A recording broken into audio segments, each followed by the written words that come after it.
And now let the games begin!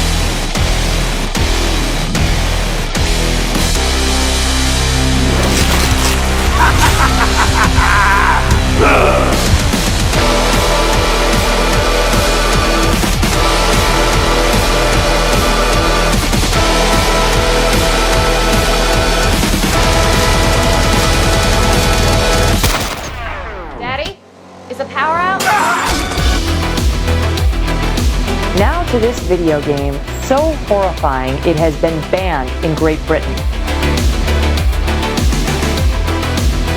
I'm hearing more and more people say the level of violence on video games is really shaping young people's thoughts. That was too close. You were almost a Jill sandwich.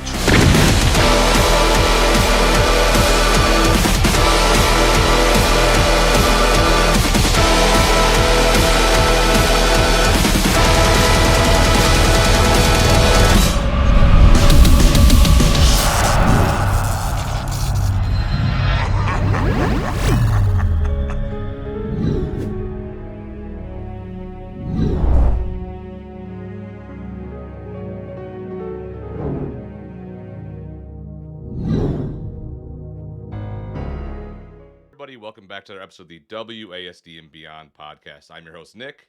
Accompanying me is Brody and two people that you guys haven't met yet. Well, you've met Richard one time on the show, but you haven't met Dan. So, guys, hello, welcome to the show. Welcome back, Richard, and welcome to the show, Daniel. Or Dan, what do you prefer? Dan, Daniel, anything's fine, just as long as you don't call us like Steve. I'm No. good for that. No, I'm gonna try not to fuck up your name right off the bat. That would be something. It'd be something I would do. Honestly, to be fair, even if you did call us Steve, I'm pretty laid back with this. As long as I know you're referring to me when you're addressing us, we're all good. Just pointing at somebody's camera, be like, "Hey, you." So ginger dude's fine. That's yeah, just dude or bro or something. Whatever. As long as I'm pointing. So we've been alluding on social media that we've had another cool interview coming up, and that is this. So if you guys know us and you guys listen to the show, you would know that we talk to the dudes behind FPSDOC. So that's Richard, David, and CreatorVC in general, right? Well, we got the dudes from Terrorbytes on the show now, and I am incredibly excited about this project. Probably not as excited as these dudes are to create this project, but I am stoked. I want to get right into this episode the proper way. I would ask Brody how he's doing, but I know how he's doing. He's tired. He's been up since 5 a.m. He got home at 5 or something like that. It's craziness. Guys, whoever wants to start, can you please tell our audience what exactly Terrorbytes is? Should I take this one, Richard? Yeah, you can take it. Okay, cool. So, for those of you who don't know CreatorVC, if you didn't come across FPSDOC, we are an independent studio that do these massive, large-scale retrospective documentaries. We do them by getting in all of the figures who created the art form we are looking at. So with In Search of Darkness, which is the franchise we are most known for, we looked at 80s horror, and on the way, we interviewed all of the people responsible for the 80s horror renaissance, the directors, the makeup artists, the actors, what have you. We then moved into the gaming documentary scene with FPSDOC, doing a similar thing, looking at 50 plus years of first-person shooter history with key figures like John Romero, who obviously, made Doom, along with John Carmack, Warren Spector, who made System Shock, and basically, all of the key players from that industry in that medium. Now we are moving into horror gaming, combining our flagship franchise of In Search of Darkness and our passion for horror with our new foot in the gaming scene. And we're looking at the evolution of horror gaming, going over 50 plus years of history and talking to some of the really huge key figures that were monumental to the creation and evolution of this genre. I don't know how you guys keep just digging this deep, man, because with FPSDOC, you guys really, really, really, really went to the bottom all the way to the top. You know what I mean? In those 3.5, almost 4 hours, FPSDOC, if not longer. I don't remember Four and a how. half. Yeah, 4.5. I remember Pretty much bang on 4.5. we watched it in chunks, but this is set up differently than FPSDOC. This is what, a 5-part series, each episode being an hour long, correct? Yeah. So were you guys able from FPSDOC, because FPS and horror genre borrow so much from each other? I mean, you got games like Fear, Doom. I mean, the original Quake and Quake 2, in my opinion, had elements of horror in it, and plenty of others, and third-person shooters really borrow from the horror genre. So, were you guys able to take some of the people you've talked to from FPS documentary and go, "Oh, we can transplant them right into Terrorbytes easily," making, I don't know if you're that easier for you guys to really jumpstart this project at all? So we're going to be doing new interviews with John Romero and Dave Oshry, and we didn't get Dave Szymanski, Iron Lung and Dusk for FPS, but we got him for this one. And then we might be pulling in some little snippets from other interviews wherever I think they're relevant when I'm doing the writing. Like maybe I can get someone who talked about fear for FPS and we didn't use it and go, oh bam, this will be perfect for here, where we're talking about like AI and Yeah. how awesome AI can enhance horror or something like that. So I'll be trying to plug my memory of those interviews to pull in things whenever necessary. Like whenever you need it. Yeah, that makes perfect sense. Like I said, just it borrows so perfectly. There's plenty of games that we're talking about in FPS where I was like, as soon as I saw Terabytes, I'm like, oh, dude, that's gonna pop up. Like something along those lines is gonna pop up. You know what I mean? Yeah, I mean, you're sort of hitting a point that we kind of really want to touch on in the documentary, and that's that the horror genre is defined so loosely.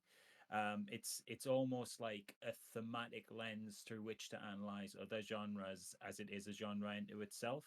And this is one of the challenges when when I was coming up with the concept, and me and Richard kind of refined it. Of if we look at just horror games, when people think of horror games, they tend to focus specifically and solely on survival horror. Like that's the poster boy image for horror games is, Resident Evil and Silent Hill. And obviously those are monumental titles and important to the history of the genre. But we found as we thought about it more, if we were going to do this, big deep dive into the scale and scope of horror within gaming, that if you just focus on survival horror, you're leaving out so many different key titles that fall under this umbrella term, but that either get overshadowed by the more popular subgenre of survival horror, such as is the case with, the 90s FMV scene with stuff like Seventh Guest and Phantasmagoria, things that people would never deny are horror games, but aren't the sort of poster boy image that comes to mind when you hear those key words.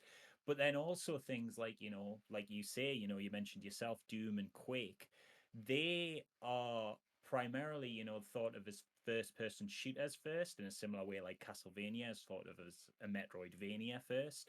But they are so steeped in sort of horror and gothic imagery. Well, gothic in the case of Castlevania, and horror imagery in the case of Doom with all of the satanic stuff. And so much of their sort of thematic richness comes from those horror roots. And so, what me and Richard are really trying to look at with this documentary, or at least one of the key points we're trying to look at, is like identifying what horror in games even really means. And Mm. was that is that like a key reason possibly why there is 5-hour long parts to the series? Is it to explore really as deep as possible, like what horror gaming is? Because like you said, it's so overshadowed with just survival horror. You get beat over the head with it like a sack of bricks usually. Like when you hear horror games, but no one talks. Not that no one talks about it, but like Little Nightmares, for instance, is a very Mm. very thematic and ambient style of horror game. It Anybody could play that game, but if you really dig deep into that game, very thematic and ambient. That's like why that game scares me so much. It's like some of the things that you don't see scares me the most in that, which is super important to build up that sort of like, man, I don't know what I'm looking at, but I'm terrified. That like why these are being put in the episodes, like in episodic format to explore this genre as thoroughly as possible. Then, Yeah, so when Dan pitched us the concept initially, he had about 12 or so different ideas for episodes we could do. Like because he knows everything about horror. So he's just like, well, you could do episodes on this. He had this whole list, each of them with a summary of like what would this be about. And Robin and I were reading them and thinking, well, what sounds the most exciting for going on the screen? And we had to pick 5 because Robin felt that 5 is a good number, and I think it is. You know, it's about 5 hours of content, which is in line with the other films, so it's not adding us extra work, and it gives us good breadth. And out of that, we've been discussing it more and more, and we're both agreeing that it's really important to just explore what horror even means. And for me personally, when I think of horror gaming, I don't just think of horror games because so many of my own memorable experiences. I'm not a huge horror gamer, so a lot of my most memorable experiences have been in games that aren't even horror at all. Like Max Payne, it's a shooter. It's a third person shooter. There's that level where you've got the baby crying, and it's just playing on loop, that baby crying, and the room is all creepy and there's blood dripped around, and you're like, what is going on here? Because he's reliving this horrible experience that he had when his wife and child got attacked, and that's a horror experience in a non-horror game. And Tomb Raider is one of my favorite games, or the whole franchise is like one of my favorite things. And dripping all the way through that, you've got horror themes. And so horror it's a genre, but it's also a feeling or a mood. And we want to explore that however we can. And so I think it's important that when we're doing the interviews that we ask our contributors about horror experiences as well as horror games. And then out of that somehow I'll piece together a story that explores horror as an idea and not just horror as a genre.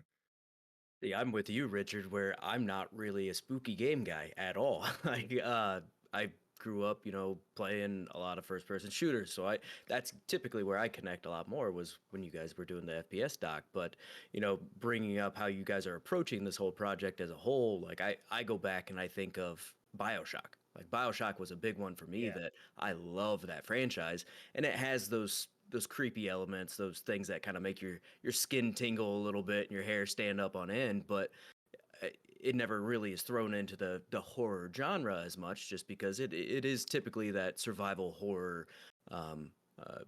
poster child, like you said earlier. And I think that's a really cool thing that you guys are doing with this project of kind of breaking it down. It's almost like your RPGs, right? Where your RPGs are so widespread at this point, like nobody can even define what that genre is. And I think you guys are spot on with how to really approach this horror element. And I think that's it's a really cool addition to this documentary for sure. Yeah, I think it's sort of like you say, like, it's interesting that you bring a BioShock as an example because that doesn't get lumped in with the horror label, but it is firmly in the horror camp. Like especially that opening with the bathysphere, and you go down, and you're sort of encountering the sort of citizens of Rapture for the first time, and it's very steeped in horror imagery. If BioShock was adapted to a movie, for example, we would absolutely consider it horror. Like if it kept that same sort of structure with the sort of ominous, almost slasher villain like figure of the Big Daddy, or the horrible little, monstrous violent entities of the splicers. But what I think happens a lot with games is a lot of games will dip into the horror well repeatedly, but it's almost like kind of a dirty word sometimes to be associated with horror.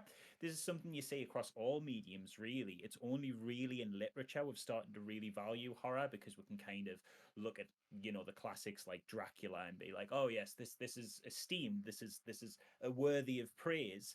But you know, when you look at films, horror is still kind of the black sheep. You know, it's the genre that always gets snubbed at the Oscars. There's only one film's ever won. There's only one film has ever won an Oscar that was a horror film, and it gets redubbed a thriller, because thriller is prestigious, but horror's pulp, horror's, you know, your petty dreadfuls. And it's interesting. We're sort of seeing a kind of cultural shift. And it's a slow cultural shift, but it is happening. We're starting to recognize Stephen King, you know, an author who was once considered pulpy, to be, you know, worthy of like academic commendation and historical archiving and literary importance. And we're seeing within films this move to, I hate this term, but people are calling it elevated horror, you know, like prestige horror, stuff like Nope and Us and Hereditary, you know, Ari Aster's stuff. We haven't seen that happen in games yet, I don't think. Except maybe for Silent Hill 2. Silent Hill 2 is considered quite prestigious and sort of like an important thing within the history of game storytelling. But even the mainstream hits like Resident Evil, they are often considered kind of pulpy, you know, mainstream fun, as opposed to like, you know, masterpieces of the genre, masterpieces of the medium. And I think a goal with this doc, at least for me, is to do something that I'm always trying to do, and that is essentially give horror its flowers. It's worthy of the same sort of microscopic analysis that we give to something like, you know, Sam Barlow's immortality gets, you know, kind of looked at through this sort of prestigious lens, and rightfully so. It's a fantastic thing. Sam Barlow, funny enough, actually being in our documentary, because, you know, but prior to that, he worked on Silent Hill games, and it's interesting to me that that part of his career kind of gets forgotten about, because, you know, he went on to make these sort of more prestigious, more critically acclaimed, more recognized stuff. It's not necessarily that these games don't have the fans or have the popularity, but they don't get talked about in the same circles as, you know, like a Dark Souls or a Zelda or a Mario, which is interesting. And the reason I named those three franchises is because they're kind of looked at as like gaming pinnacles. Metal Gear Solid would be another one. Stuff that's sort of researched within how it uses the language of games and how it invents the language of games, to sort of build these kind of big ideas within games and expand upon them in a way that evolves the medium and the genre. But they are all games that have in their franchises past borrowed heavily from the horror. Well, even Mario, you know, Zelda, the obvious example is Majora's Mask. Lots of like dread and anxiety and stuff and material around death in that game.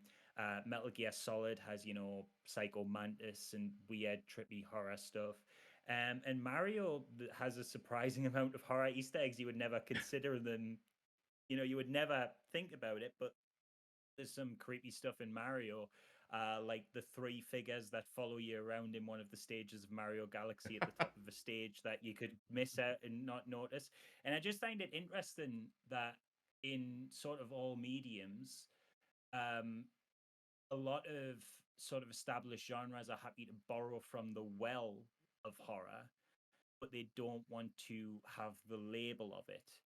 Um, when I think that there are plenty of games that wear that label very, very, very proudly, that have a lot of depth and profound meaning behind them. So it's as much about celebrating horror within games as it is about defining it, because I think both those tasks are sort of important in any period where, yeah, and in any moment where you are analyzing like a medium's sort of literary history, if you will. So after, sorry, Nick, if you wouldn't No, follow please up go. with That that, was I actually had another question. no, you go. But that was wonderful. That was Yeah, awesome. that was awesome.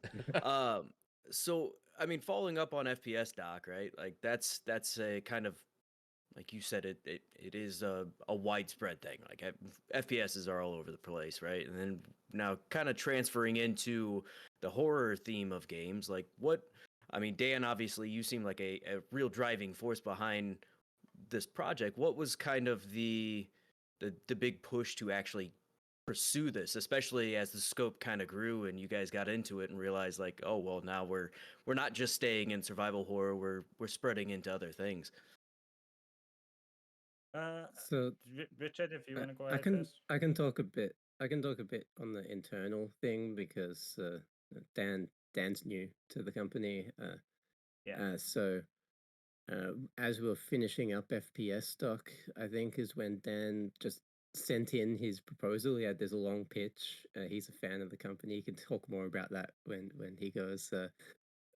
But Robin Block, the CEO, executive producer of all the films, he looked at it and he thought, "Hey, this is pretty good."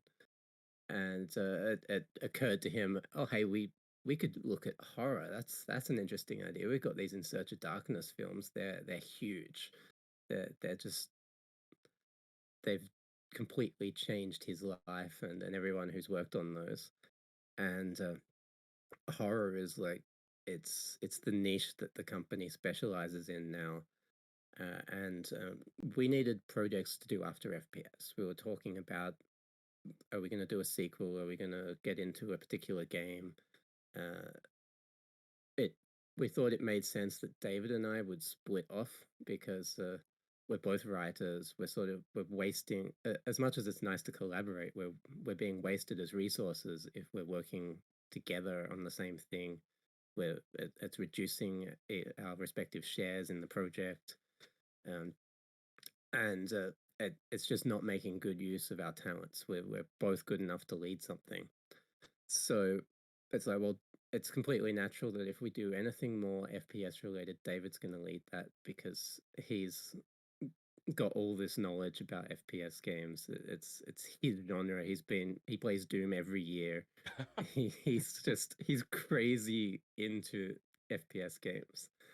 But then so it's like, what do I do? What am I going to work on? And Robin and I were like chatting about some different ideas, thinking about whether we go something smaller, do we go something big, do we try and jump onto something that someone else has done? We pull in like a person who's succeeded with crowdfunding on a book, and we say, hey, we want to do a movie version of your book, or something like that. And then Dan's proposal came in, and Robin just started asking me questions.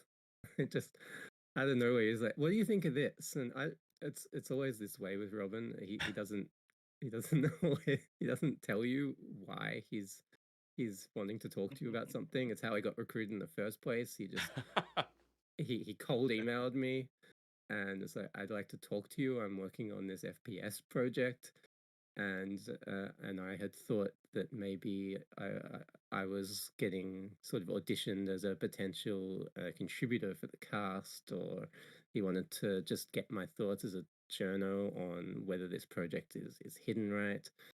But then 10 minutes into the call, he was pitching me on writing it, uh, just out of the blue. This person I'd never met wanted me to write his film. So that's how Robin is. And it was the same way here. He just started asking me questions about Dan's idea and sending me things, and I'd give a bit of feedback. He'd go back to Dan. A couple of weeks later, he'd come back. Hey, what do you? He's made some changes. What do you think of it now?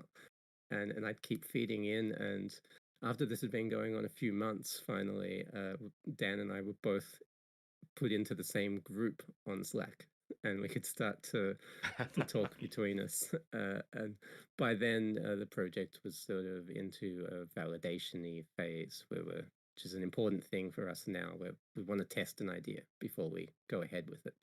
And Dan has completely driven that process. We just told him, hey, you need to prove that there's a market for this. So we've made a survey for you, go. And he's run with it. Yeah, it was a pretty surreal experience on my end too. You know, Richard was always kind of the stranger in the wind for us. You know, I just hear these sort of feedbacks just come through as his emails from this mysterious person I'd never met. And it was great to finally connect with them because I ended up getting involved with this. I am originally from a filmmaking background, and Robin had kind of stumbled upon me when I reached out to him to work on a completely different project that I actually can't talk about. And we were sort of collaborating on that. He'd approached me because I'd had previous experience crowdfunding, I'd had some success on the indie film circuit. And I also had a horror analysis YouTube channel just as a side hobby. I never thought my side hobby would pay off this well. But he liked what he saw, and he's kind of made a career in horror analysis. So he sort of we would talk weekly, and I just kind of one day decided, like, I've got the CEO of a studio's ear weekly, like I'm just going to pitch him. So I did, and I kind of sold him on this idea, and it was kind of a fun conversation actually, because Robin has no idea when it comes to horror gaming. He'll be the first to sort of put his hand up and say, like, Yeah. is it big? I guess. I mean, to give you an idea of kind of how much this is kind of out of Robin's wheelhouse, when I was pitching it to him and talking about how big an audience there is for this stuff, it was about 6 months before the Five Nights at Freddy's movie came out. And I told him, like, that is going to be the biggest movie on Blumhouse's slate this year. And he went, "Oh, is it based on a video game?" So like that's the level we're talking. But it's good because with him not knowing all of the stuff about horror games, with him being this kind of complete stranger to this scene, it meant that I had to articulate my ideas very, very, very clearly because I was essentially explaining it to the layman, and that meant that things that sort of felt very, very, very, very important to me, it became clear what actually was important, and those weren't always the things that I put as important because, I'm deeply into horror gaming. So I'm, throwing out all of these names of like, yeah, it would be super important to talk to this person about this game. And Robin's like, I've never heard of it. I'd never heard of this person. So I then have to find myself justifying why it's important. And that almost became like a thought exercise, and it helped refine the pitch. If I couldn't make the argument of why this person was important to talk to and why their game was important to the genre, then maybe it wasn't as clear cut as I thought it was. So it was kind of helpful to have that sort of outsider asking me to explain things to him. And then I guess as well, it kind of drove us further with the pitch because, I am an advocate for horror in all shapes and forms. And the idea that one specific medium was being overlooked by this singular person, even who has a place in horror history with the work of In Search of Darkness. I was like, well, this is a grave injustice. I need to fix this immediately. So I wanted to spread the good word of horror games. Knock on your door and tell you, have you heard of these things? And so that kind of became how it came about. I pitched him initially, and he was like, I don't know, is there a market for that? Do people like that? And then I was like, dude, there is a 40-page document I have just wrote this afternoon. Have it, slid it across his desk, and then he went, "Oh wow, this looks impressive. Richard, you read it." And passed it along to Richard, so he had to suffer through that. Pass the buck off to Richard. Yeah. Yeah. But we got there. We got there through these kind of back and forth communications with, like I say, the stranger and the wind until I eventually met him. We managed to make something that I think at a core concept had not just a good structure, but like a genuine reason to exist. Because one of the things, obviously, we are very much aware of is that there's lots and lots of, like, I say amateur not in any disrespectful way. I honestly think they're amazing, but there's lots of like amateur video essayists looking into like horror history and stuff on YouTube and that. So that almost becomes a question of like, well, why do this? And it's like, well, they're all great. There's lots of really great stuff out there for free, but this, because of our resources and because of our budget, we can really take it to the next level in terms of production values and in terms of like who we can hear from. A lot of these things that exist online, well, they do go in depth. They might go in depth on one specific game, or they might, only be one person's perspective. By having the sort of pull and power of CreatorVC behind this doc, it benefits from the ability to reach out to people in all corners of the globe who are fundamentally important, not just in analyzing the genre but in its formation. And I think that's a unique perspective that we are able to help facilitate that couldn't exist to, if I was to just do this for my own YouTube channel. Oh, you guys, this is definitely one of those things where it's like passion project coming to life. That's why I love doing these interviews, especially with so far, especially with the Creator VC, everybody from Creator VC that we've talked to now, you, and it's just it's truly incredible to see how this project is coming to light and to life in and of itself, right? What before we get, because I do want to talk about your episodes. I want to go a little bit in depth with all five, much as we can. What is and obviously who you guys are getting on in these episodes and into the documentary series. I want to definitely talk about the guests, but what is the most important thing that you want to achieve with these five episodes? Like, let's for people who are like Robin Block, right? Who who didn't have the knowledge that you have or that I may have, but now they're seeing it. Just like the people who watched FPSDOC time weren't super big into the FPS scene, but I know plenty of people who watched that movie and went, "Oh shit, this is what this is about," or "This is what that was about." I'm super there for it. So, what is your guys' like ultimate goal really with Terrorbytes? Whoever wants to start, it's just up in the air. For whoever wants to grab it. I think we've got pretty similar goals, but also quite distant goals at the same time. So, if Richard, if you want to go first, we can offer both insights from either side of the coin. Yeah.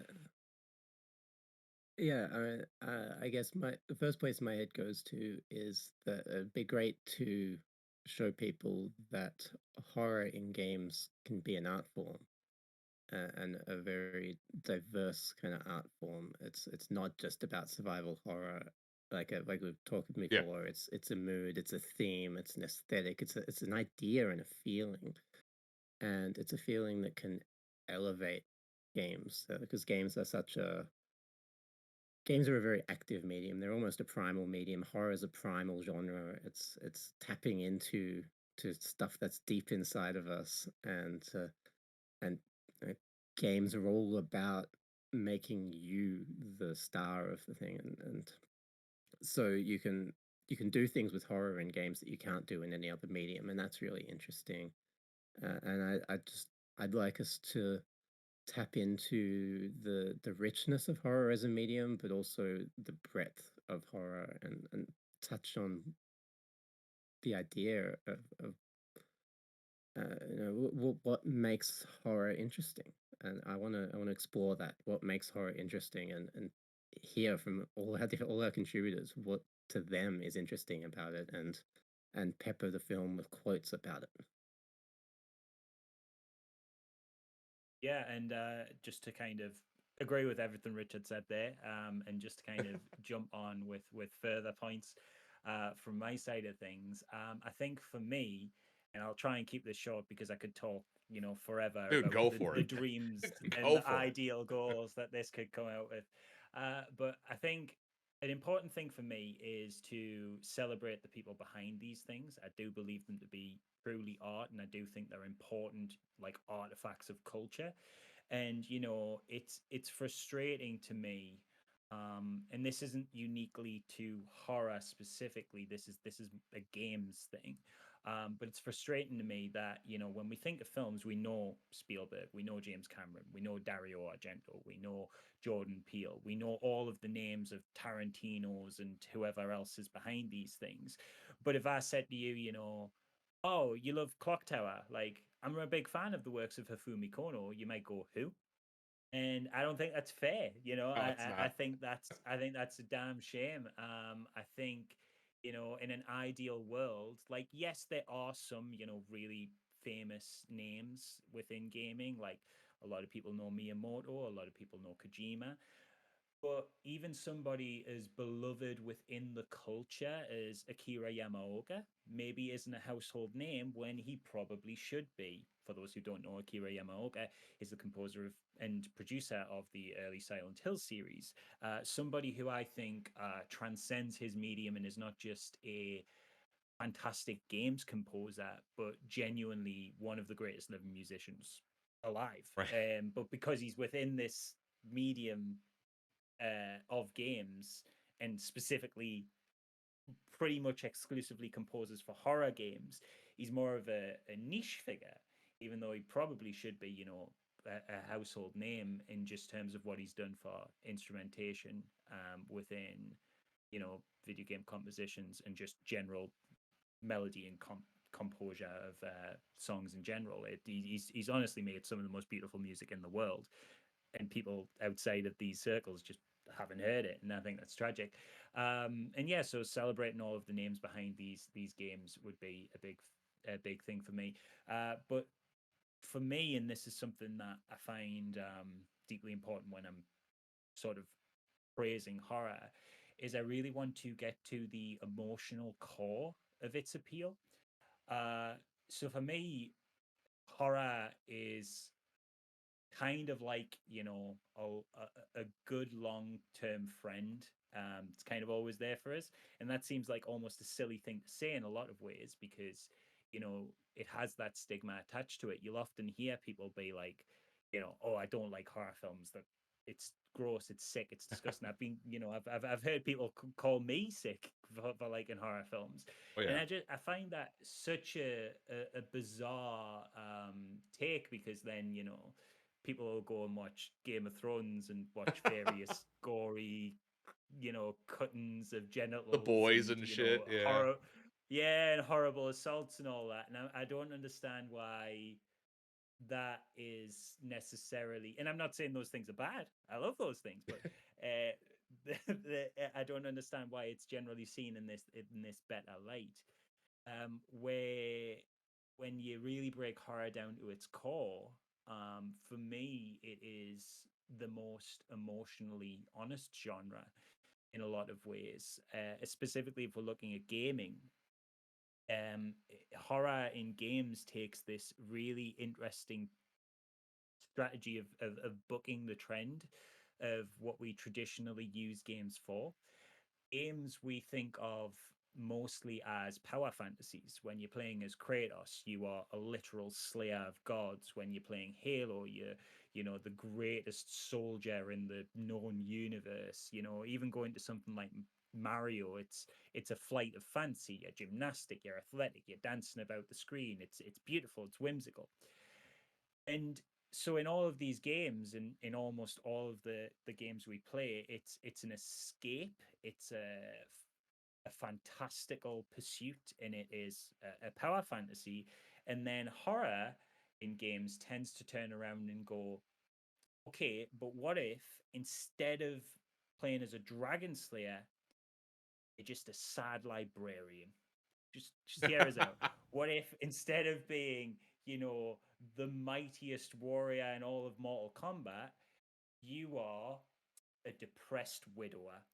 And it puts you in these roles of like lost little girls and sad, lonely men, and it puts you in the position to empathize with them, and they are, you know, weaker and underpowered, and they're not going to like mow their way through hundreds of thousands of enemies by the time the game's credits roll. But you are put in the control of these people who are a lot more similar to you than the normal avatars we experience within gaming. And you are still given all of the obstacles and foes that a normal game character would encounter, all of the demons, all of the monsters, all of the villainous entities that want to kill you. But at the end, you still make it out alive. And I think that's really profound and genuinely kind of beautiful.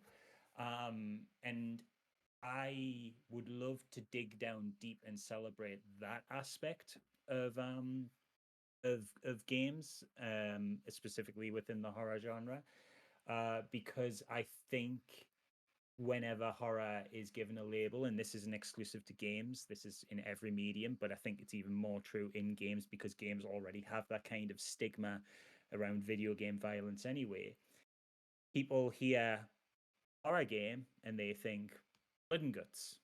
Yeah. And that's part of it, but the blood and guts are the little tingle of recipe you need to, I think, explore, profound depths of humanity, if I can be so pretentious about it. Dude, no, I mean, when I am diving into something involved in horror, I want it to invoke a feeling, whether that be shock, whether that be sadness, right? Like, you brought up God of War, and there are elements of horror right there. Losing a child, I'm like that. To me, as a father, I would play that game and go. The further on you get with your son, it's like, oh man, some of this shit right here that they're talking about, discussing. There's just elements of horror. There's elements of horror sprinkled in everything in media, and so the stigma behind it is so crazy to me. It's almost treated like the video nasties back in the 80s. You know what I mean? Like Yeah. you had your Evil Dead, big Evil Dead fan. I have Ash tattooed on my arm. You know what I mean? I love those movies, but those movies made me feel something. And it wasn't I didn't feel gross watching those movies. I never felt like I was excited or I was scared, but I like to be scared. And I think audiences are having a fun time being scared right now as well. Mhm. And that's important, I think, to really touch on, right? Like people play Dead by Daylight for a reason. Because you have one person as the chaser, and then you and everyone else are just running. You can barely do shit. But there's something so fun about that cat and mouse aspect to a game like that. Yeah, there's a party element to it, but it's still kind of scary knowing that your friend's about to fuck you up at some point in this game. I mean, it's just one of those things, right? But it's an element of horror that I also enjoy. I like to have feeling invoked onto me, and I think this movie, this series, is really going to show that that's what horror does. It's healing. I like that a Yeah. lot.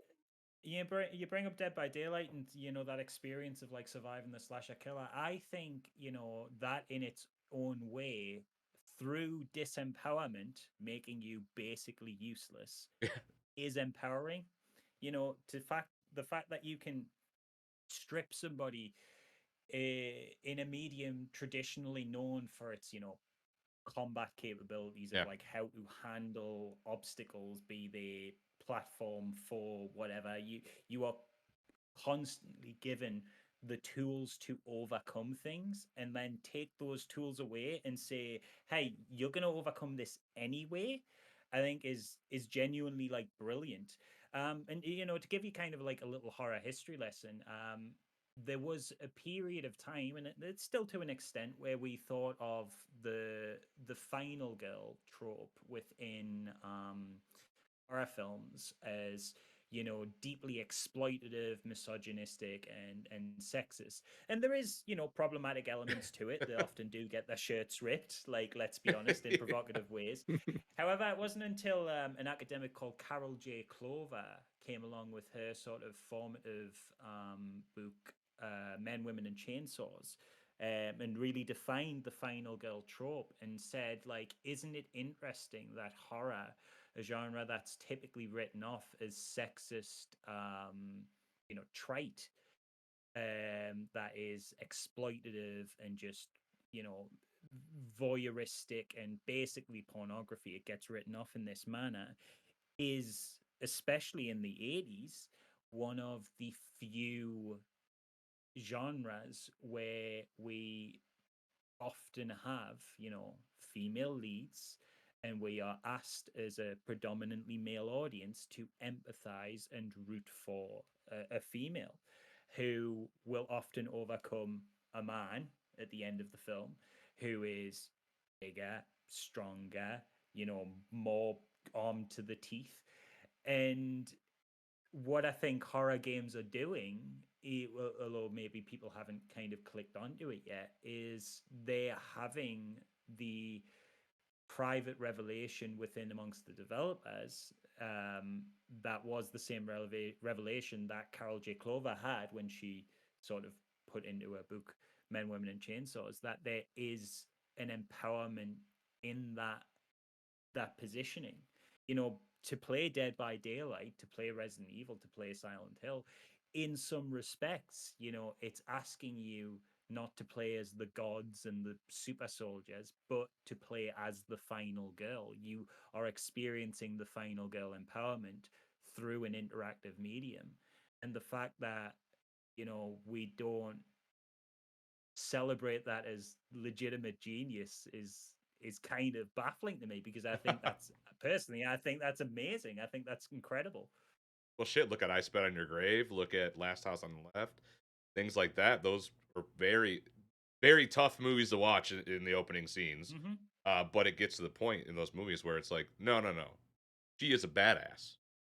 You know what I mean? And that's super awesome. Yeah. A lot of these things, and a lot of these things, that were written off at the time are now culturally reassessed as classics. Nightmare on Elm Street was considered, they used to call them dead teenager movies, was Roger Ebert's term for them.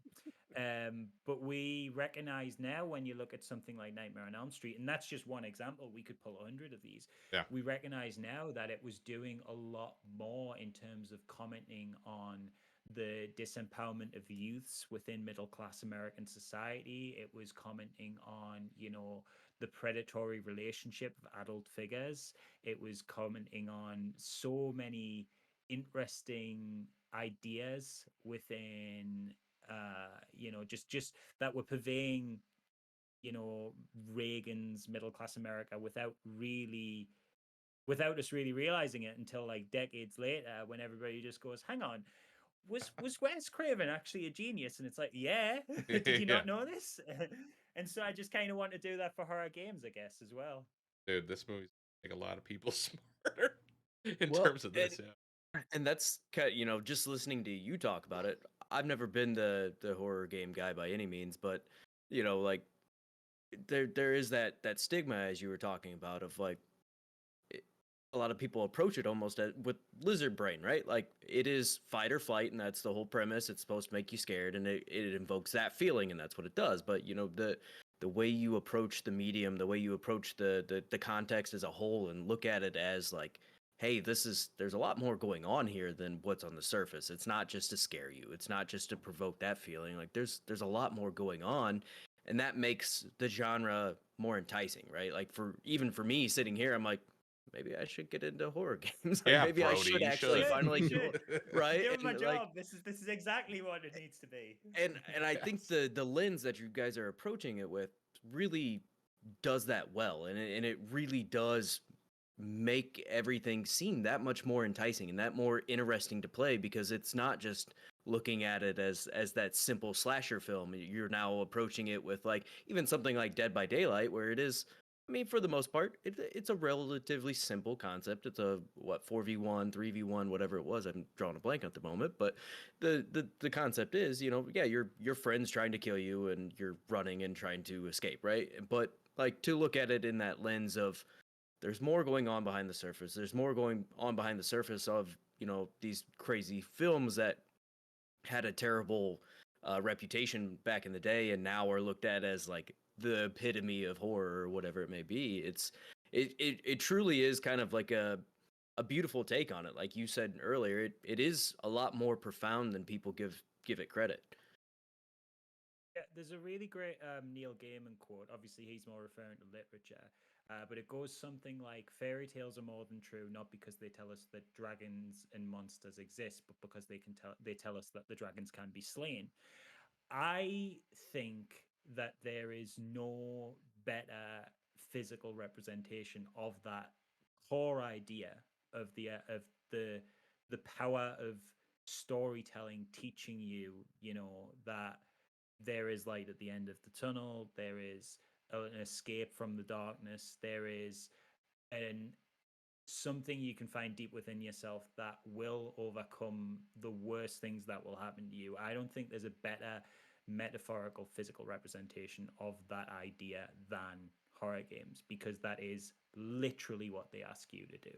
They put you in the position of something that is stripped away of, you know, when I'm saying stripped away of the powers, I'm talking like so much more than even, you know, the general tools we use to navigate video games. If you think back to like OG survival horror with Alone in the Dark and Resident Evil and stuff like that and Silent Hill, it didn't even give us agency over our camera controls.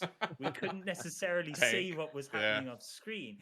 It used fixed camera perspectives. It robs us of all agency and ability, and then, you know, we come out the other end anyway. And that is the Neil Gaiman quote. You know, it's if there's anything we can learn from that, it's like, oh, well, maybe, you know, that day at the office isn't going to be so hard. Maybe, you know, this horrible thing that's happened in my life, like I can fight that. And I just think that I just think, you know, horror games are a great articulation of those ideas and concepts. Hold up, you had that Neil Gaiman quote just on top of your brain, just ready to go.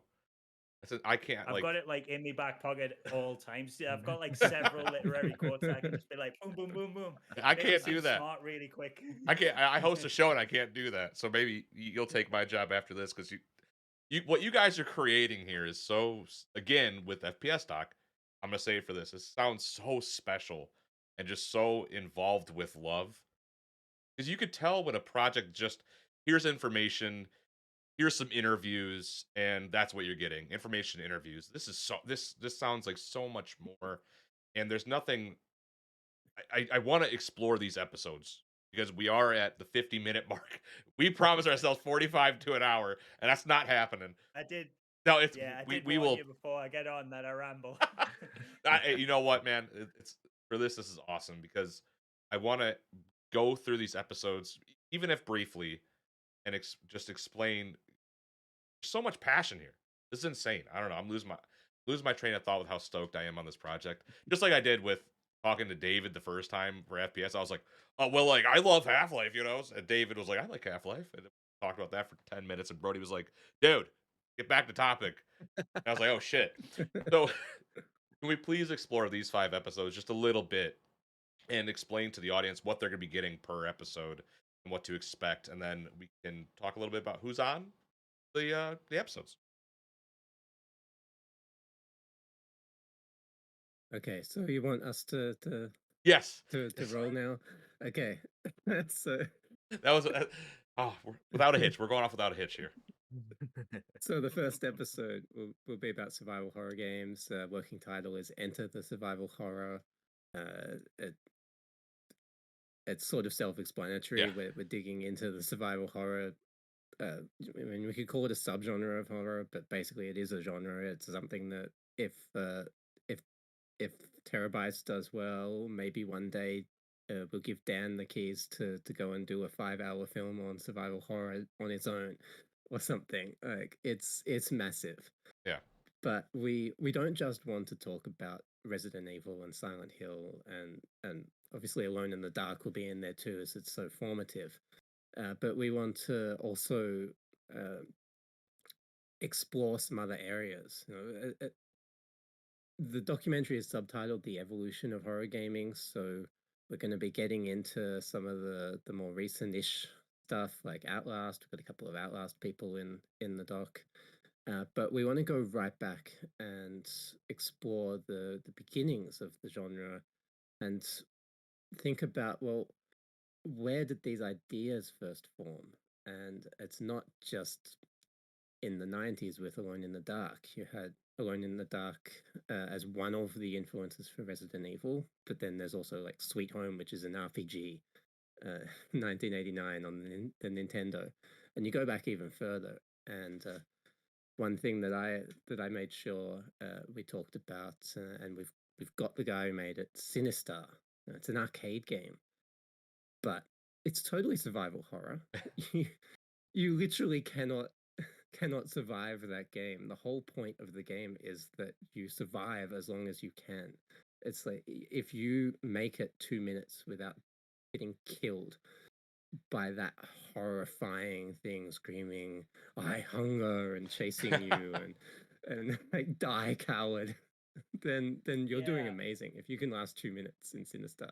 Yeah, and just to sort of piggyback on what Richard's talking about with Sinister, like we celebrate so much this kind of huge recent influx of the stalker villain within horror games. You know, the most famous example probably recently would be like Mr. X and Nemesis in the Resident Evil remakes, or before that, the Alien in Alien Isolation.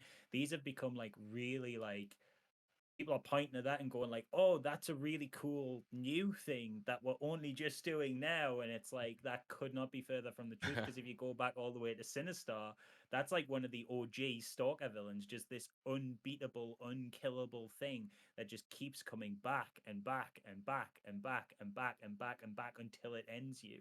And that's something that, you know, we're only really sort of spotlighting as like a really cool thing within horror games in sort of the past 5 to 10 years, when there's been a huge there's been entire franchises come off the back of the idea of a stalker villain like Clock Tower that are sort of forgotten about within the narrative of the stalker villain, Sinister being another example. Yeah. Yeah, so we'll go through some of these early influences. We've only got an hour-ish of time, and maybe we can make this episode a bit longer than the others. We'll see, but we'll cram in as much as we can. That's not just Resident Evil. I think Resident Evil can even sort of be the thing that that we only sprinkle through the episode. Even horror is all about taking your expectations and going, yeah, forget that, we're going to surprise you. So why not make something about survival horror that minimizes Resident Evil as just, hey, yeah, this is the elephant in the room, it's a big deal. Yes, I wear the Resident Evil t-shirt. Experiment.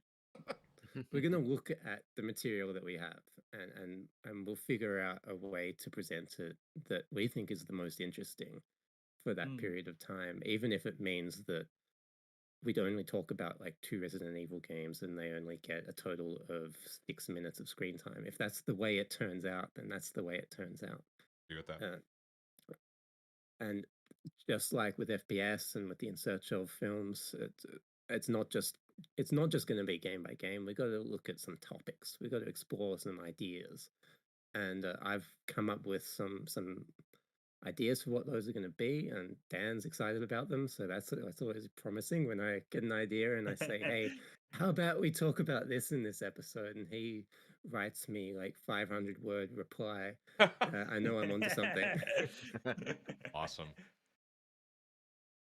So that's sort of, that's the gist of the first episode. And we're going into licensed horror, which is a really interesting one to explore, because there's a lot of crap in licensed games, but there's also a lot of good stuff, and that's where you get probably the most variety mechanically in terms of how the games work. You've got licensed horror games that are platformers, like really old school classic platformers. Then you've got licensed games that are FMV or adventure or survival horror. We're jumping all over the place, and I think it's also important when we're talking about licensed games to also talk about things that aren't licensed. So it's heavily inspired by, and there's a lot of that going on. Like Alan Wake is basically a Stephen King game, but they don't have a Stephen King license. Yeah. So we'll probably talk about Alan Wake in that episode, and a bunch of other things that aren't licensed. And maybe one of the things that we'll discuss with developers is the constraints that having a license can place upon you compared to not, and making something that's a homage to someone's work. I think that'll be really interesting to explore. Yeah, because like a perfect example of that on both sides of the coin of what Richard was just talking about there is there are, two really big Friday the 13th games, but one of them is called Splatterhouse. Yep. And isn't to do with Friday the 13th at all, but it's Friday the 13th. Like, oh my God, the motif is you play as Jason Voorhees. And then there's the Friday the 13th game that was recent. That was the asymmetrical horror game that was very, very popular, very beloved by fans, but there's lots of licensing issues around Friday the 13th. And, Sean Cunningham and the writer can't decide who actually owns it. And it becomes really hard to renew that license. And now that game that was, massively, massively popular with fans and a really like celebrated asymmetrical horror has unfortunately been delisted because of its tie-ins to licensing. So that's like a very interesting topic. And I think another thing that's sort of interesting with this episode is it kind of almost does the mini mission of, changing the narrative around a term in the overall grand scheme of things that was horror. Don't give it this sour label, don't label it as a bad thing. Licensed games, the term licensed game used to be a dirty word. And it has, escaped those constraints a little bit more recently. A bit, to be honest, though, that's mostly because licensed games have kind of disappeared now that the mobile market's opened up. So that when a licensed game does actually come out, it kind of does have to be a high effort to warrant a console release. But what we have to kind of like very importantly articulate with the Lethal Licenses episode is that licensed horror games are so important and interwoven with the history of horror gaming that it would be surprising to a lot of people as to what actually falls under the constraint of licensed game.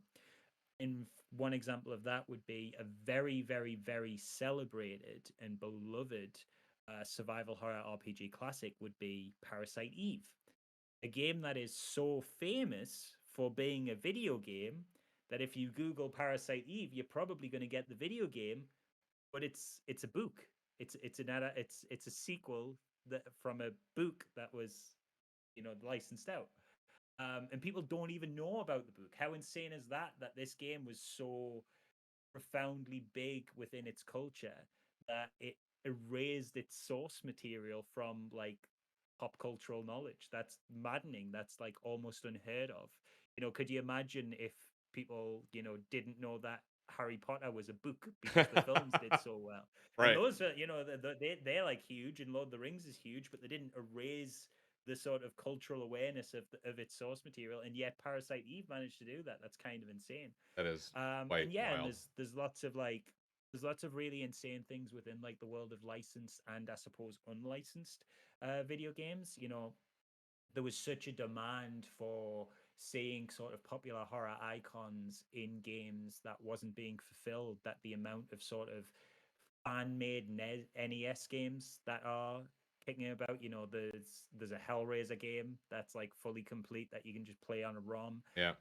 There's an entire crossover fighter in the form of Terrordrome, which in essence is kind of what Mortal Kombat's become with all of the horror guest characters. So it's like, did the fan game inform the official release? It's hard to say, but it's an interesting question to raise. Like licensed titles are so interwoven in important ways with horror history that you wouldn't necessarily think when you hear like licensed game. Like I'm willing to bet if people look at the sort of running order of the episodes, they'll go, "Oh, cool. Oh, licensed games. Oh." Maybe one you think they skip over almost for a minute. That's going to be the one that like they'll watch it, but it's the one they're least excited about. And I'm hoping that we can sort of, just as we want to change the perception on horror games, we can equally change the perception on licensed games. Now to quickly go through the last three, I think I almost want people to have to go to your site and read them, really catch more detail. We are unfortunately running out of time. But I think people should go to the website and read what episode 3, 4, and 5 are about. Really drive traffic. If Richard wants to run through the last three, I'll try and shut up because I've no, you're good, Richard. Yeah, if you would like to do that, Richard. Sure. I'm happy to do a quick rundown of them. So the third one, we've gone back and forth on the exact title and focus. It was originally Full Motion Frights. At the moment, we've been thinking maybe it could be Narrative Nightmares. The original idea was it's FMV horror. It's a pretty clear thing, but then as I've been thinking about it more, I've been feeling like FMV might be too limiting, because then we can't really talk about cinematic horror games that they're also pulling from the influence of movies. You've got things like It Came from the Desert back in the 80s is basically an interactive movie, but it's all done with pixel art and stuff. And you got things like D, where it is also more rendered, it's more CG style. Uh, why shouldn't we cover this kind of stuff? Until Dawn, a more recent example, it's got motion capture. You've got real life actors in there, but they look like video game characters, and so we're probably going to make it sort of more cinematic movies. And maybe we can sneak in a little segment on visual novels as well, if we're calling it Narrative Nightmares, because then it's like they're narrative games. Let's touch on that too. Let's acknowledge they exist and flag that maybe if we do a second season, that could be an episode one day. So there's lots of interesting games we can explore there. Like Night Trap, obviously, is a big one. It was a tough one for me to get Rob Fulop, the co-creator of it. He didn't want to. He wasn't sure about getting interviewed because he's not a horror guy. Like, but this was a satire, and I don't really know anything about horror. I'm like, yeah, that's exactly why we want you. And I had to convince him that this is a good idea, that he should be in it. He's not going to look like an idiot. We've got Phantasmagoria and that whole 90s scene of FMV getting pushed as the future of big budget video games. And it totally wasn't. It was a dead end. But then the rebirth of FMV games more recently, Sam Barlow being the star of that, but there are others as well. I think it's all going to be really interesting stuff to explore, and the differences between making movies versus making games. And as with everything, there's a lot of interesting stuff we can dig into and try to change your feelings on the quality of them, make you realize that, hey, actually some of these FMV games have really good ideas behind them, even if they're very kitschy and B-movie like. There's a depth of thought that's gone into them. Speaking of depth, you got Indie Revolution as the fourth episode. That is just enormous. There's so much that's happened in the indie scene in the past decade. But we don't even want to just do the past decade of indie. We want to talk about the earlier indie stuff. Like, we're talking to Thomas Grip, Frictional Games co-founder. And before Amnesia, which is one of the games that made indie horror take off, those guys were doing the Penumbra series. And they were quite well known in the indie circuit for Penumbra. And so can talk to him about what was going on there, why weren't these games taking off, and get into the craft of making them, and how that allowed them to then have their breakthrough hit with Amnesia. I think he was either him or his co-founder had also made a couple of horror games on their own before Frictional, so we can get into deep cuts like that. So sweet. We can talk about Doom modding, because there's like mods in the 90s that are basically horror games, Doom and for Quake and stuff. How more recently you've got the lo-fi PlayStation 1 aesthetic suddenly taking off and blowing up right this now. Is like this is an indie thing, and you've got lots of different weird avenues we can go down. There's so much creativity in the indie genre. It's going to be really exciting to explore that and try and figure out how to compile that into a story that makes sense. Especially an hour-long episode. Have a flow. That's yeah, flow for an hour. And like Five Nights at Freddy's, maybe we'll only get passing mention or something. Right. It's like, Hey, indie games, they've blown up really big, and yeah, they're multi-million-dollar films now as well. Isn't that Ridiculous. interesting? One that I think we've got on the site that I hope we can get into a little bit is audio games. There's a thing called Papa Sangre in the earlier days of the iPhone. Was a horror game that is almost entirely based in sound. And so, uh, obviously, with horror, sound design is crucial. But here's a game where it was the entire point, and they just you just pop your headphones on, and you've got some really simple graphic on your screen that's just like helping you navigate and stuff. And you hold your phone and you listen, and you're in a dark room, and you're basically blind. Going through this world, and it's really scary, it's creepy, and that was a genre for a few years, doing that. So, and Dan's got some awesome people lined up as well to talk in that episode. He knows everything about horror, so we've got some cool stuff to explore. um and the itch.io scene, maybe we can even get into Roblox. Dan's had some ideas for how we can cover some Roblox made games. Uh, I, that episode and survival horror are going to be the hard ones, I think, to put together because there's just so much to explore. It's what do we leave out, uh, more than how do we make a compelling narrative. It's what do we leave out, What's gonna because we hurt to don't leave have out? 4 hours for this. Yeah, and and then we close on cursed and controversial, which is going to be This is fun. gonna be an episode. I was reading some of the games you have, Manhunt in general. You have a game that Rockstar devs said it was hard to make at the end of it. This is episode 5 is gonna be one I super hone in on because I'm got a face tattoo, so I like controversy, I guess. But I'm all for this. Yeah, please explain this. This is it. Yeah. So on Manhunt, I was hoping that we'd talk to what's his name, Bernie something. Anyway, the producer on Manhunt, was one of the bigwigs at Rockstar. Uh, Left the company a few years ago. I was hoping to get him, but unfortunately, he's under NDA still. He's not allowed to talk about any of that Rockstar stuff, so we can't Still? interview him, which is a bummer. Damn. Benzies, Leslie Benzies, that's the name. Just came to me. So I don't know. I'll look around and maybe we can find someone we can talk to who worked on the game, but don't get your hopes up if you're hoping to hear first-hand accounts of making that game. Unfortunately, we will have people like lending their insights though.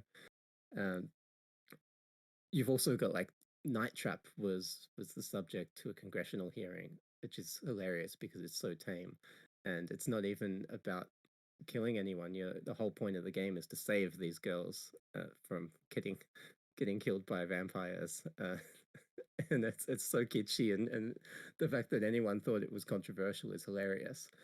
We got the maker of Rule of Rose, which was almost banned in a whole bunch of countries, and struggled commercially as a result of getting held back from sale in some places.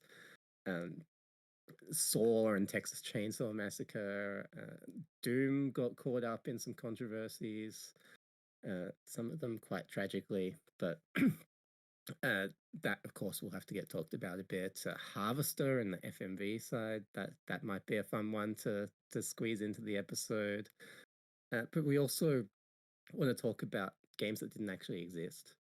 It's the cursed part of the title. This is a really cool idea that Dan had of talking about games that are like urban legends, like Polybius. For years, people would talk about this mythical arcade game, Polybius, and it was never a thing. It never existed.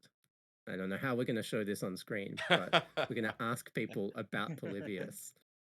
And if they were around at the time, they'll probably have some story about what they heard about it, and we can dig into that. That And sounds insane. there are some other games as well that didn't actually exist, and you've got games that sort of existed, or games that existed for a brief period, like PT, where you could get the demo. Some people still have it on their PlayStation. People will buy those jailbroken I was going to say those PS4s. PlayStations go for a lot of money. Yeah. And it doesn't exist anymore. And we It's can elusive talk when you about that. can't even really pirate it anymore. Yeah. That's when it gets crazy, when it becomes like difficult to pirate. Yeah. And that's become a lost treasure. I did say I wouldn't speak anymore. You're totally good. I just get so I'm like holding myself back every time. Like I'm like, oh, I really want to jump in there. But yeah, I kind of help myself, and I have to talk about the Rule of Rose controversy, because that is one of the most fascinating things in this episode. And obviously, we'll go a lot more in depth in the episode. But that game was banned from release in the UK over a lie. And that blows my mind. Over a lie? So the lie, over a lie. Wow. So specifically in Europe, banned is technically the wrong word, but essentially it was banned. It basically caused such a controversy over in the UK that the publishers went, you know what, not even worth it. This was planned for release. We're pulling it. It's we can't take the heat. This is too much. So there are PAL copies, which is the region that the UK uses, but you have to import them from like France and stuff. Which also the release in anywhere in Europe was really controversial. But the thing that I really want to talk about within Rule of Rose, because I think this is such a testament to the power of art, is that despite all of the hurdles put in place for Rule of Rose in terms of its controversy, in terms of its poor sales, in terms of its inaccessibility being like locked to this really rare title on the PS2, its legacy still lives on. But what's really interesting about that is this lie, the lie it got sort of all this controversy for, was that it contained scenes of child abuse, pedophilia, and something else. But basically, the point is, none of that's in the game. It literally not even alluded to. It does not exist in the game. But an Italian news report, kind of like an Italian Fox News type, ran a story about how this horrendous game that featured like underage characters in like sexually provocative situations and displayed nudity, and there was all this violence, like you had to bury a kid alive was like one of the narratives they ran with. Again, just complete fabrication. It never existed totally in it. false. So that lie was broadcast on this Italian news station, and it spread like wildfire. And then suddenly, all of the newspapers in the UK, like the Sun and the Daily Mail, were picking it up. Fox News was picking it up. It was kind of being this huge game of like telephone, essentially, where the controversy just got bigger and bigger and bigger. But what's interesting, and this is the part that I love about the story, is that Rule of Rose is still beloved. Rule of Rose is still a cult classic and still highly desired. Just look at the eBay prices if you don't believe it. My good God. People love and adore and still talk about Rule of Rose. The lie that almost destroyed it is lost media. Doesn't exist. Nobody can find that original broadcast. We know what happened because we can see other people citing it as a source. Yeah, it's just gone now. Broadcast doesn't exist anymore. It's gone. Can't find it. Lost media. That's fucked up. That whole situation's fucked up. It makes me mad, but also I think. Do you think that touch on it briefly? Do you think that lie helped amplify the game though, and maybe cause in the long term? Yes. In the long term, yes. In the short term, oh my God, no! It almost killed it dead. It almost ruined the creators. Like a lot of the people behind it, it almost ruined them. Obviously, like a financial hit like that is very difficult. I think if it had been done today in like the AAA space, that would have been like the end of them entirely, because you just can't lose that much money on a project. They benefited from it being around the time of the PS2, where actually you could still kind of bounce back that because the budgets weren't so inflated. But yeah, the long term, it's gave it kind of this interesting lasting legacy, because it's always got that little did you know about it. But I just think it's a really like profound little articulation of the power of art, that the art lives, the lie that almost killed it is nowhere to be found. That is, there's so many little, like I said, this is just gonna be, the series is gonna be as I think as important as FPS documentary was to the FPS scene. It truly sounds like that. There anything else you wanted to touch on with that episode, Richard, or in general? Is there anything before we go you want to touch on? Tell people about Terrorbytes, where to find it, and how to purchase. I guess the only other thing to say about that episode is that we want to reframe these games. So we'll talk about the controversy, but then, like Dan was just saying with Rule of Rose, we want to highlight how these games have a second life or third life or whatever. Some games just kept getting hit, like Doom kept getting hit in the media, and the games came through it. The games are bigger now than they were back then, pretty much in every case for the stuff we're going to be covering in this episode. But they all ended up getting the recognition that they deserve, and we'll get to ask the developers about that roller coaster experience that they've been on, where something they made was hated by people at the time and is beloved now by a huge audience. So there's going to be sort of a roller coaster narrative that figure out somehow in that episode. It'll bounce up and down, and yeah, I think that about covers it. There might be some other surprises in there. Let's not tell you everything. Yeah. That's incredible. Yeah, so Terrorbytes is where we are doing we're currently in what we're calling a pre-sales campaign. It's almost crowdfunding, but not exactly. The money that we raise is going into our budget. It's helping us make the film. But the film's going to be made anyway. It's not a make or break thing. We're making this, but the more money we get, the better we can make it, because we're going to have more budget. It all defines what we have to work with, and how smart do we have to be in how we use the money we have. So people can support it at terrorbytesdoc.com, and we really hope that people do. Because like we've been saying all this time, there's a huge amount of passion going into this, a lot of love. We've got an incredible cast. We've barely even actually talked about the cast here, have we? We've got some awesome people. We've got Roberta Williams and Ken Williams, Sierra co-founders. I'm really excited about that. That's gonna be... obviously Phantasmagoria was their big horror thing, but they were making games and publishing games for 20 plus years, and it's going to be a really interesting conversation with them to talk about what Sierra was doing and some of the things that they almost made and things that they did make, and Roberta's thoughts on horror as a medium. That's going to be really cool. We have Jane Jensen, who worked with them on Gabriel Knight, which is one of those game franchises that probably should be elevated as sort of almost high art. This is something that's really, really well written. And she's a successful novelist now. She writes romance novels.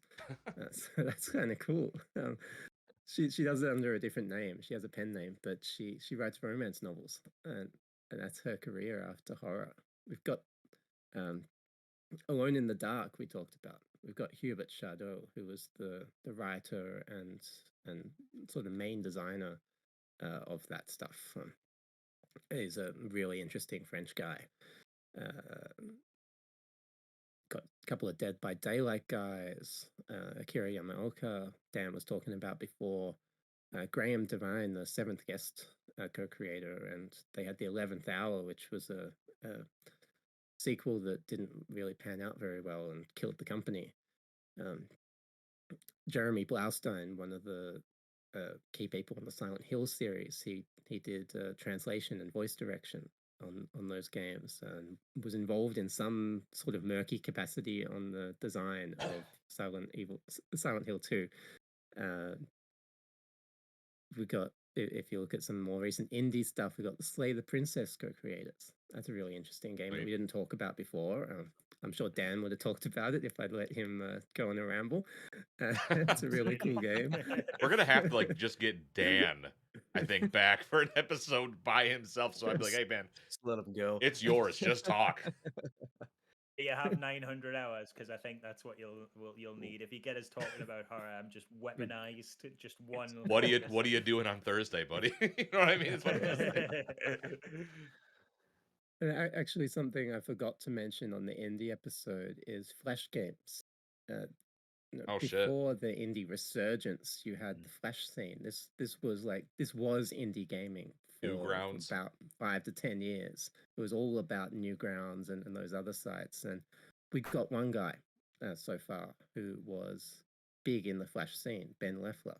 And we've also got Jasper Byrne who did Lone Survivor, which is sort of later on in that scene, and Lone Survivor turned into a really hit indie game on a whole bunch of different platforms.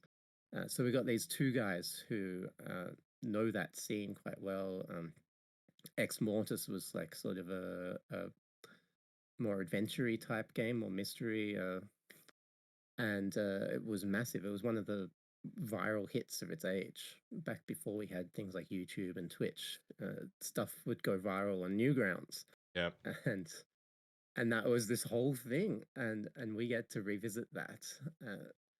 We got the lead writer twice because the YouTubers now are rediscovering Ex Mortis and doing big streams where they play through Ex Mortis. That's sweet. The lead writer on the Walking Dead final season, Mary Kenny. We got some people who aren't game developers but really know their shit, like Christopher Carton knows movie-based games. We've got Brandon Trush, journalist, really knowledgeable. Who else is there? There's the academic. What's his name? Bernard Perron. Bernard Perron, that's right. Who wrote the Silent Hill Terror Engine book?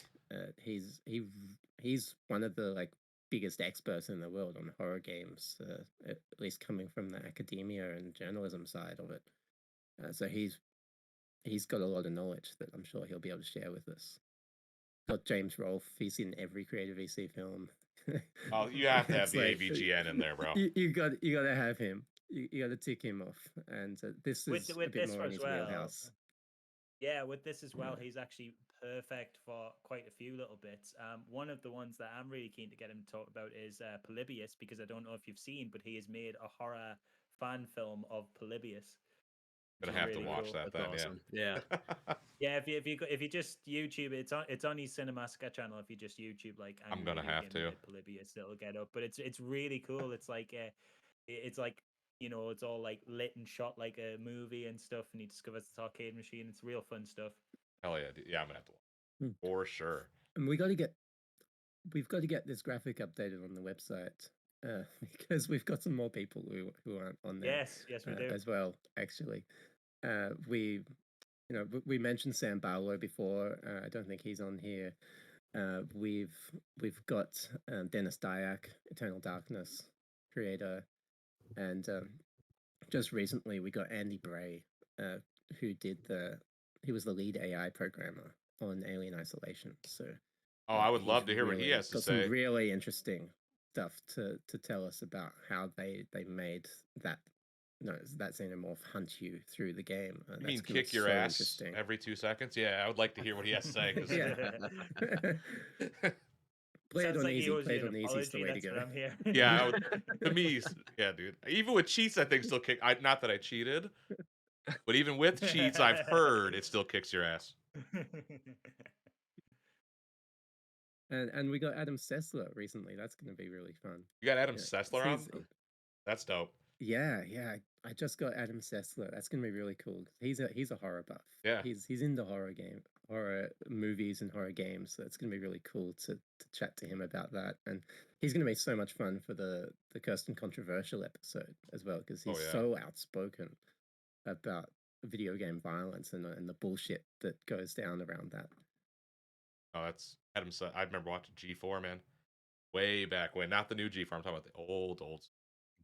Is there anyone else people can expect to see, or is that like Yeah, that's a this is huge list? I don't know. yeah. I just Oh yeah, mentioned there's more than like just what that. Yeah, 30 or so of the people that we've yeah. got, and we've confirmed But like, 40 as of this yeah, recording. God, it's yeah. I awesome. mean, straight off the top of my head, I know. There's two I can think of. Dave Zemansky. Oh no, you mentioned much earlier in the episode, but we didn't mention Adolf, the creator of Faith the Unholy Trinity, the really Hell yeah. lo-fi Atari style horror games.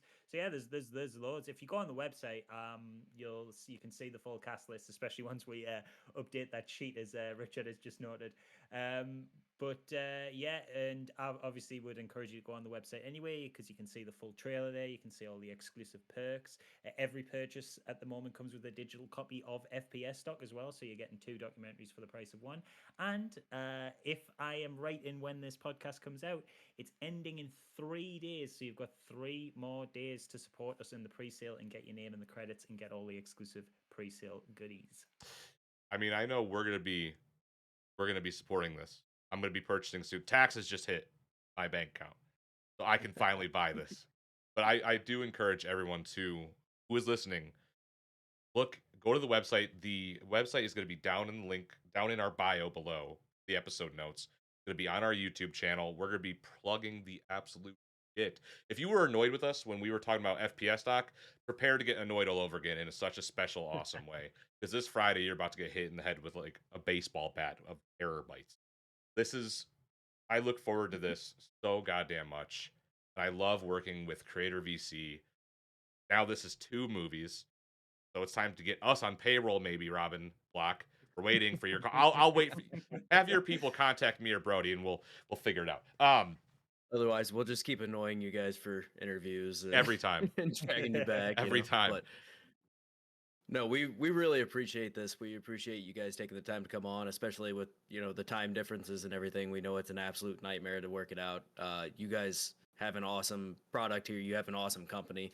Everything you guys do there's just so much passion behind it, and we Yes. really appreciate you sharing that with us and allowing us to share that with our listeners and pass it along. I mean, it truly is something special and something that documentaries are cool, but when you know and see the passion behind them, like what you guys have, it truly is something special, and we just really appreciate it.